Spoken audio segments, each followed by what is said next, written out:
नाज़रीन, इस मजहब को शैमनिज्म कहा जाता है और इस मजहब से ताल्लुक रखने वाले लोगों को शैमन कहते हैं। शैमन अकाइद में थोड़ी बहुत तब्दीलियों के साथ पाकिस्तान समेत पूरी दुनिया में पाए जाते हैं।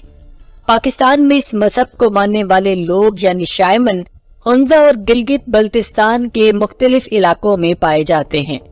शैमन को गिलगित बल्तिस्तान की जुबान में दनील कहा जाता है, जबकि हुंजा की मुकामी जुबान बरोचस्की में इसको बिटन कहा जाता है। तारीखदानों का मानना है कि शैमनिज्म को मानने वालों की तारीख लाखों साल पुरानी है। यह अकीदा कदीम तरीन मजहब बुद्ध मत से भी पहले का है और इस अकीदे और इसकी रसूमात ने अपने से बाद में आने वाले मज़हब पर अपनी छाप भी जरूर छोड़ी है। शैमनिज्म में शामिल होने के लिए शैमन कैसे बना जाता है, इसका अमल बहुत ही अनोखा और खौफनाक भी है। शैमनिज्म को मानने वालों का कहना है कि हर कोई शख्स शैमन नहीं बन सकता। उनका कहना है कि ना नजर आने वाली मखलूक जिनको वो परियों का नाम देते हैं, वो जिसे चाहती हैं शैमन को शुमार कर लेती हैं, वरना कोई खुद से शैमनिज्म में दाखिल नहीं हो सकता। और जो शख्स शैमन बनता है तो बाकी उसकी पैरवी करते हैं, यानी वो मोतबर हो जाता है और इसको आप उनका रूहानी पेशवा भी कह सकते हैं। नाज़रीन, ओहायो स्टेट यूनिवर्सिटी के प्रोफेसर और एंथ्रोपोलॉजिस्ट अहमद सिद्दीकी अपने एक आर्टिकल शैमनिज्म और माउंटेन स्पिरिट ऑफ हुंजा में लिखते हैं कि शैमन्स के मुताबिक उन पर आने वाली परियां बुलंदोबाला हुंजा के पहाड़ों और सरसब्ज मीडोज में रहती हैं। शैमन बनने के लिए मखसूस मर्द या औरत को मुख्तलिफ मराहिल से गुजरना पड़ता है।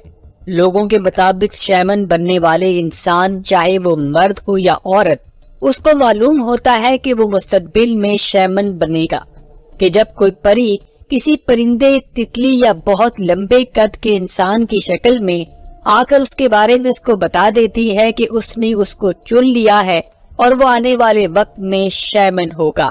और जैसे ही उस पर ये जाहिर होता है तो उस शख्स पर कपकपी तारी हो जाती है और वो बीमार पड़ जाता है। उसके सर में शदीद दर्द रहने लगता है और वो कम खाता है और कम बोलता है। इस मरहले में अगर उस शख्स की फैमिली उसको शैमन ना बनने दे या फिर उसमें रुकावट पैदा करे तो वो परी उसको हलाक भी कर सकती है। नाज़रीन, शैमन पर आने वाली परियां कहाँ रहती हैं और कैसी होती हैं? ये वो सवाल है जो हर शख्स शैमन या उस मजहब से ताल्लुक रखने वाले लोगों से करता है। मुकामी लोगों के मुताबिक वो अक्सर इन पहाड़ों में परियों की आवाजें सुनते हैं और वो चरवाहे जो पहाड़ों में अपने जानवर चराते हैं वो उन परियों की मौजूदगी को बड़े अच्छे से महसूस करते हैं। अपने इलाके में परियां इंसानों और जानवरों को आने से रोकती हैं। अलबत्ता बकरियों को वो किसी हद तक पसंद करती हैं, लेकिन गाय को वो बिल्कुल भी पसंद नहीं करती।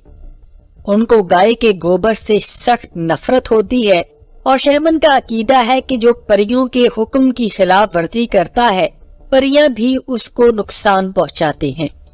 उनके मुताबिक जो परियों की इज्जत करते हैं, उनका कहना मानते हैं, तो परियां उनके नेक नसीब लाती हैं और मुआशरे में उनकी इज्जत भी बढ़ाती हैं। परियों को इज्जत देने के लिए शैमन लोग सनोबर के दरख्त के पत्तों को जलाकर धुआं करते हैं, बकरियों की कुर्बानी देते हैं, जिससे परियां खुश होती हैं और राजी होती हैं।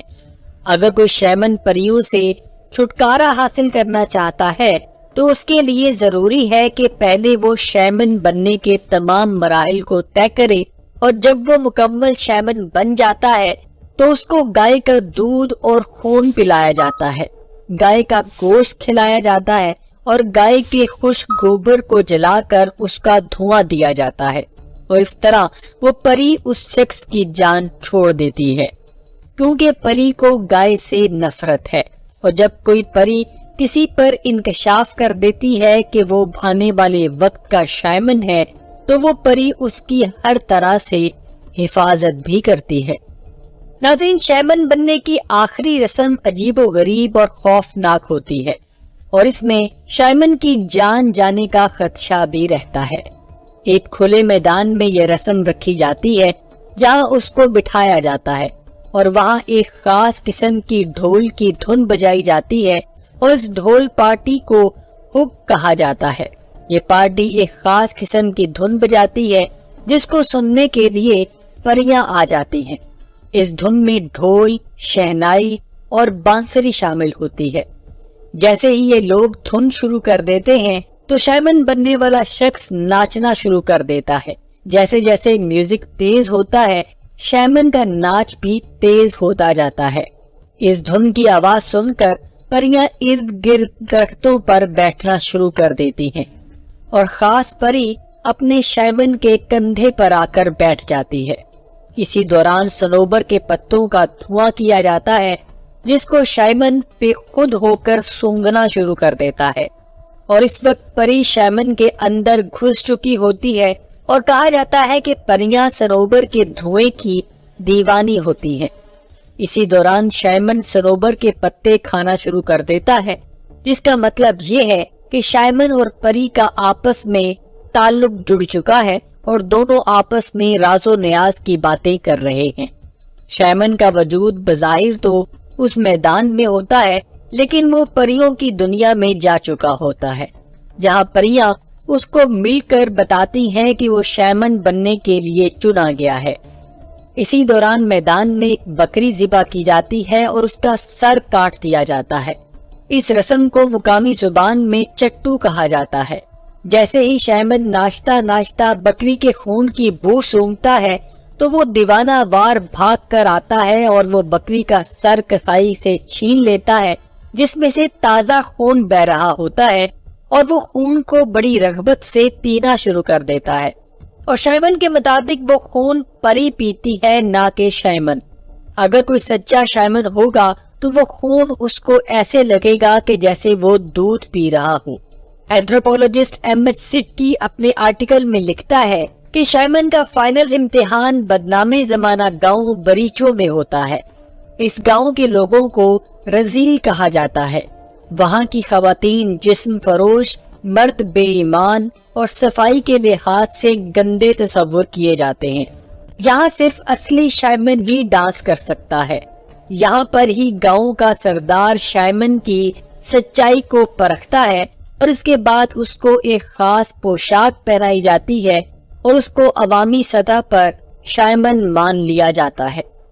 ناظرین، شیمن بننے کے بعد شیمن شخص اپنے مذہب میں مختلف کام سر انجام دیتا ہے، جس میں پیشن گوئی کرنا، بیماروں کا علاج کرنا، بے اولادوں کا علاج کرنا، جادو ٹونے کا اثر ختم کرنا، جن اتارنا شامل ہوتا ہے۔